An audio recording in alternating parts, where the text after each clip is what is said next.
What's going on, everyone? Welcome to Common Sense Living, the show where we dive into financial and economic trends, gold and silver, and various business topics.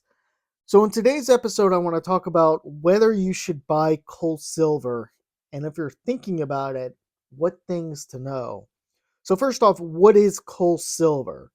So, in case you're not familiar, Cull silver, it's either heavily worn, damaged, bent, or defaced silver coins.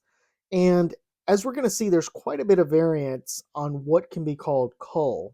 I've seen different dealers take different liberties with the definition, try and put Cull in other silver roles that it really shouldn't be in, like good or almost good. But what's really key and important to remember here is that for the same product, say for example, a silver quarter, on average, you're going to get less silver because the quarter is going to be worn down. And in the display here on the right, you can see that there's a barber quarter right here, and then there's a regular pre 1964 Washington quarter right there. And you should be able to tell just from looking at that at a decent distance that the Washington quarter is giving you, just a tad bit more.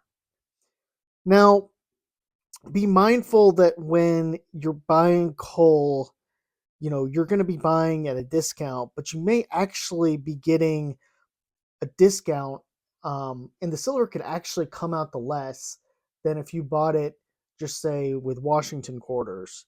Now, for me personally, I'm not a big fan of coal coins, but if you're thinking of buying, I'd do a few things. First thing I would suggest is buying them in person so you can see exactly what you're getting. Um, and this is something I haven't bought many, but when I've gone out and tried to buy good and almost good, I've noticed that in the rolls that dealers and sites will sometimes sneak in some cold coins, at least they're cold in my opinion, inside the rolls. Now, another thing you can do, if and this is you'll definitely have to be in person to do this, is that you can ask to have the coal silver weighed in grams. And this is definitely going to give you perspective on just how much you're getting, and will allow you to compare against, when you're buying, say, coal silver quarters against just regular um, Washington quarters. Now, make sure the price you're paying it's worth it, and it's not just you're paying less. You should be paying less per ounce in silver than you would for nicer coins. So, what are the advantages of coal coins? Now, for stackers, it's pretty obvious. You can get a great price. You can get more silver per dollar, and it's definitely um, something that you could find great deals on as well.